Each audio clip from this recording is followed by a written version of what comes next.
Hi guys, I'm slahser, and this is my way. Enigma, I am the Enigma. Phew, that was a close one. I'm glad I had a point booster and an ogre club there. So this is my way of playing Windranger. I prefer getting fast Aghanims and then get Daedelus. In this way, I'm preparing more to be a late game carry than ganking early. You often see Maelstrom on Windrunner, and that is quite a good item on her, since the lightning damage does not get reduced during focus fire.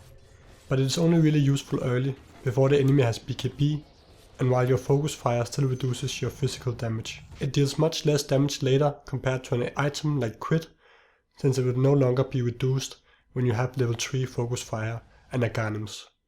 When you get Aghanims and Daedelus, you really start dishing out major damage. Getting Maelstrom also leaves you very squishy in the start if they have a lot of magical damage, since your Windrunner won't be able to evade that. Dina's top, guys, careful, Dina's top, I'm taking mid. And even when you get Maelstrom, say 15 minutes into the game, it is still very hard to get solo kills.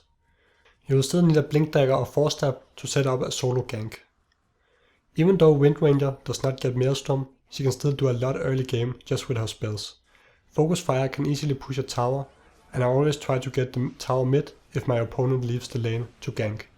In my games I have been able to take down mid tower before minute 10. Some claim that Maelstrom significantly improves your farming, and that coupled with focus fire makes it a must buy for Windrunner. While it may improve your farming a bit, I don't think it is a significant factor in the game as a whole. It is still very easy for a Windrunner to quickly clear a creep wave with power shot and a few right clicks. So why exactly Aghanims as the first major item? Well, early on it gives a lot of extra HP, but I buy it mainly for the reduced cooldown on her ulti, since it goes from 1 minute to 15 seconds. It will also make your ultimate deal more damage, but that is much less significant than the 45 seconds ultimate reduction. I prefer going mid with her. She can farm against most mid heroes, has high base damage and a very good attack animation. When I play her mid, I will try to take the mid tower before minute 10 if possible.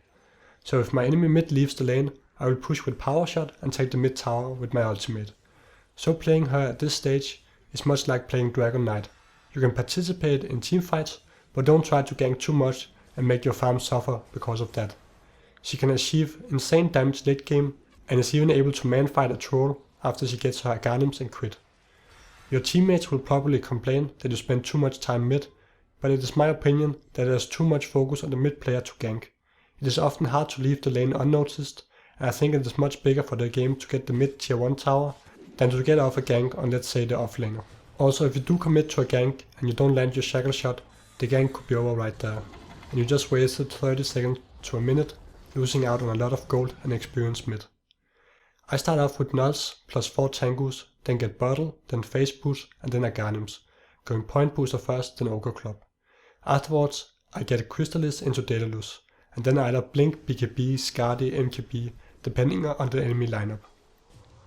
My optimal late game item build for Windrunner would be something along the lines of Aghanims, Blink, Daedelus, BKB, Skadi, Booster Travel. But again, if they have for example a Phantom Assassin, swap the Skadi for MKB. I usually start off with Windrunner level 1, since it helps a lot if they try to gank you. You can also use it mid when trading hits. After that I level up power shot so it is maxed at level 7, get 1 point in shackle shot at level 4, and skill it so it is maxed at level 10. I see some Windrunner players not getting ulti at level 6, but I think that is a mistake. It used to cost much more mana, and then it was fine to skip it. But now it only costs 75 mana, and is decent early game, and very good at pushing towers. I facepalm every time I see a Windrunner not skilling ulti whenever possible. Some players also go force staff and or blink first with Windrunner, and while that makes her have a lot more utility and makes her a bit harder to kill, I prefer playing her as a hard carry which can deal a huge amount of damage when you got Daedelus. If I get blink, I will first get it after my Aghanims and Daedelus, and then only sometimes. For example against Void. But my philosophy when playing Windrunner is that I prefer just building her as strong as possible and then man-fighting my enemies. If you manage to get Aghanims, crit, Skadi or BKB, then she doesn't need to blink or force staff away from the enemy. I will buy blink after Aghanims and crit if they have a lot of mobility. So get it if they get blink daggers or if you're against Void, Anti-Mage, Queen of Pain. Another reason why it's so strong to build her as a carry is the fact that she has Windrunner. It gives her 6 seconds of 100% evasion, which is really powerful when you build her as a carry.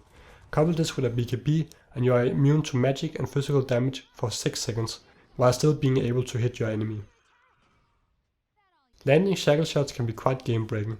Be patient, you don't always need to fire it straight away in a teamfight, but sometimes it is better to wait for the right moment when you are sure it can latch. It does take a lot of practice, for getting a 2-man shackle can be the difference between a 1 teamfight or a disaster.